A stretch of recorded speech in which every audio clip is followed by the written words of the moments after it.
Oh, même s'il se retourne. Non, normalement, c'est... Attends, regarde.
Bon alors, cette matinée de training?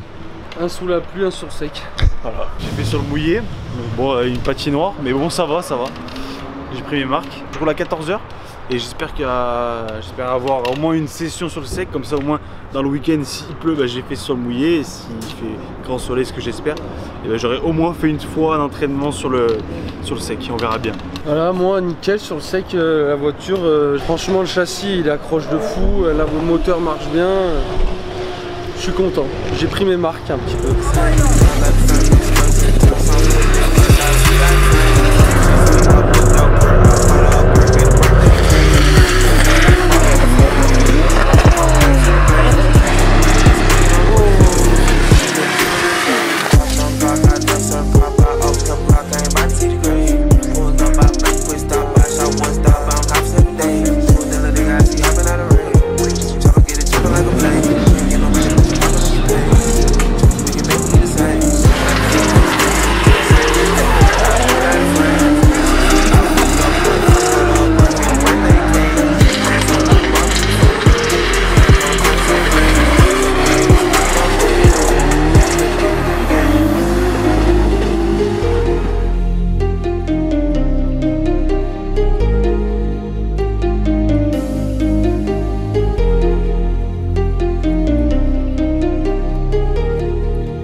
Bon les gars, on est samedi matin, donc là je vais partir pour mes premières qualifications.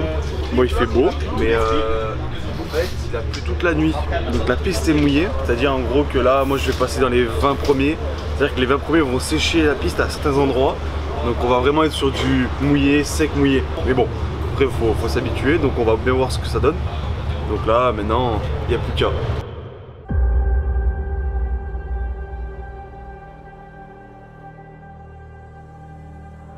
Bonjour à toutes et à tous et bienvenue sur le round 3 du championnat de France de drift à Croix-en-Ternois.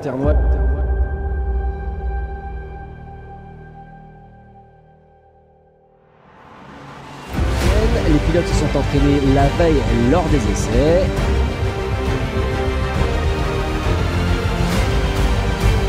Sur la start time, on a Lou Foual BMW M3 E92. 800 chevaux et la Team Fourel de super BMW.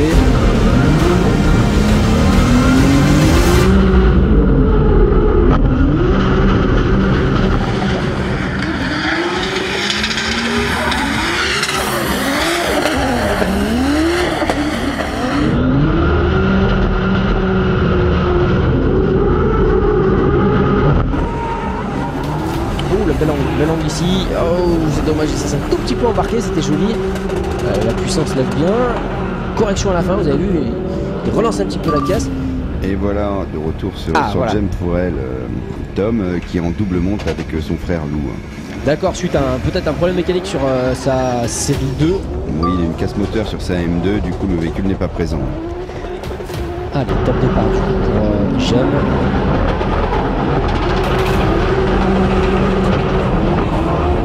Transfert ici, 3, le 4 un petit peu loin, on l'a dit, on l'a vu, vous l'avez vu, le 4 est très dur à récupérer.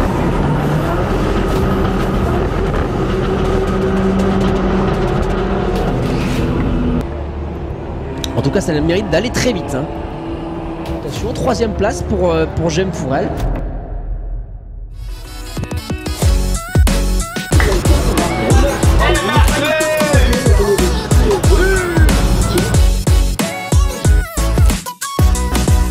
Gros, vous avez vraiment pas de chance quand même. Hein. La Narchetal, il y a le diable, lui, il est contre nous. C'est comme ça, hein. Pas grave.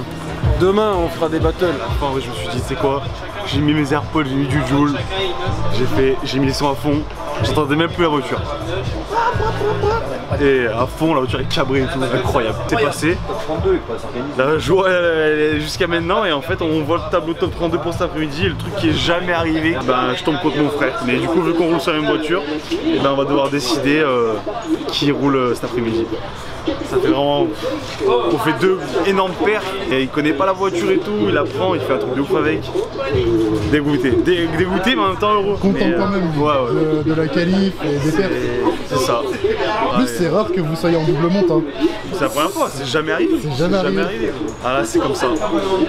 Bon, on verra bien cet après-midi. Hein. Ouais.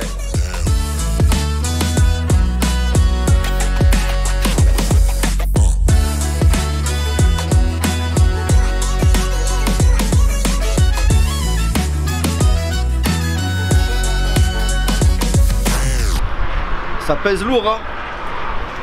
Bah. L'assistance, elle est laid. Là, on va au stand là. On a pris facile. On va au stand là. On va ravitailler. Au milieu de la route là. Tu fais les. Oh.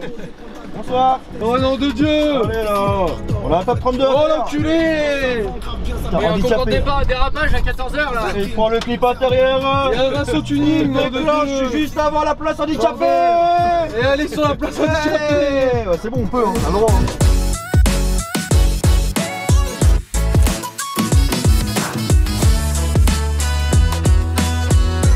Oh, le rayon whisky, c'est par où? Hey, je l'ai senti. Hop. On est bon.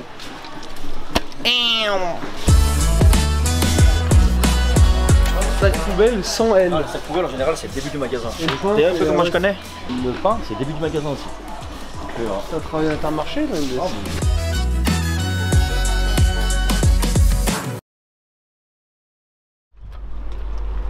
Tout automatique.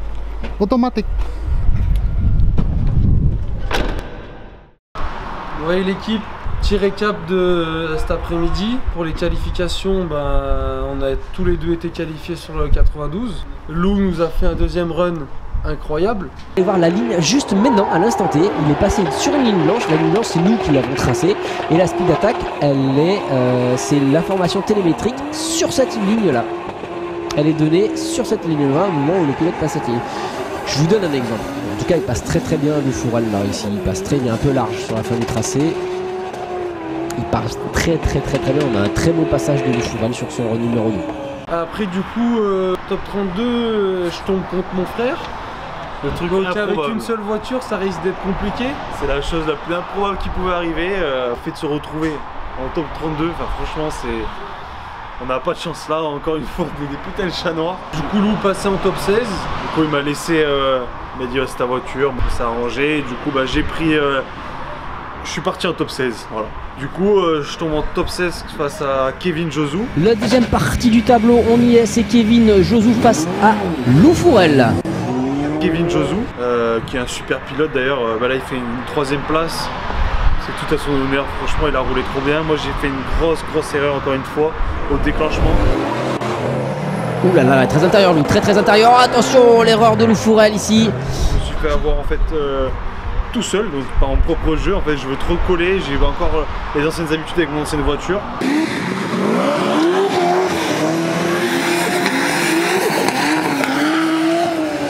Là, il a voulu donner, il a raison d'avoir essayé, mais il s'est retrouvé beaucoup trop intérieur et il a clairement gêné le leader.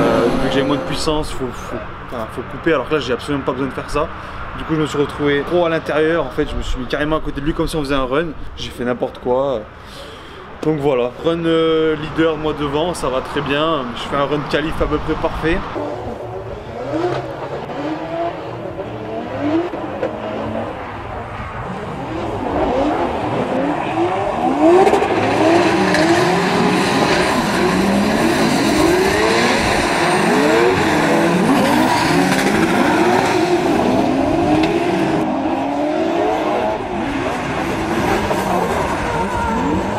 là là, belle ligne, il va un petit peu vite quand même Loufourel sur cette fin de tracé, mais on peut constater qu'il est très rapide avec... il sort un petit peu à l'extérieur. À la fin, je sors un peu les roues. Enfin, voilà. Donc double 0, Kevin gagne, et puis voilà.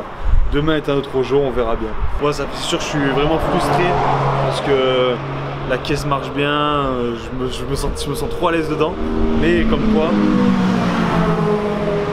C'était Honda ça. Ça c'était Honda ça. Rouler en qualif et faire des battles, c'est deux mondes différents en fait. Donc maintenant que les qualifs ça se passe plutôt bien, il faut travailler sur les battles, il n'y a plus le choix maintenant de toute façon. Et le problème il est là. On se voit demain avec le soleil l'équipe. Ouais, j'espère.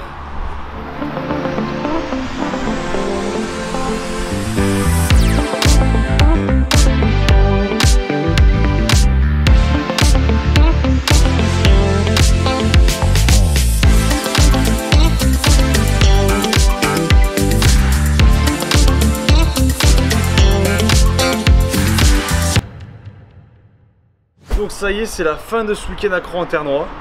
Donc il y a 2 rounds dans ce week-end. Donc il y avait hier, donc samedi c'est le round 3, là c'était le round 4 aujourd'hui. Ce matin on part pour les qualifications. Je finis 16e des qualifications. Donc franchement très belle perf avec la voiture, un tracé de ouf. Ça va hyper vite. Ah, il va pouvoir déclencher du coup. Oh, attention à cette trajectoire. Il va pouvoir continuer quand même, aller chercher le clip. Ça fait énormément de fumée. Hein. Très bel angle qui a été mis par Levier qui va réussir à maintenir derrière. Regarde, oui, parfaitement placé pour venir chercher le clip derrière la sortie. Ça c'était beau ça. Pour les qualifications, premier passage pas top, donc je pensais pas être qualifié.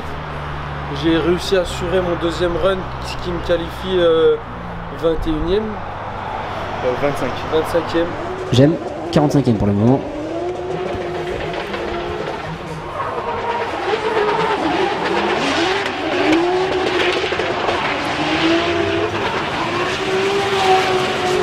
Déjà le premier et le deuxième clip, le troisième aussi, quatrième pour l'instant qui vient de s'allumer.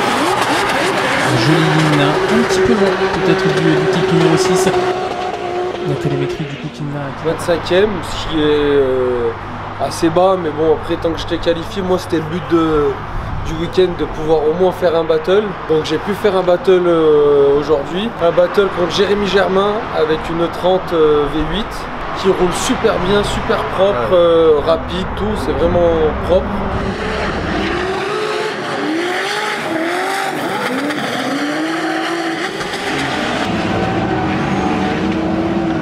Déjà très vite. Hein. Ouh là là, correction de Jeune Fourel derrière.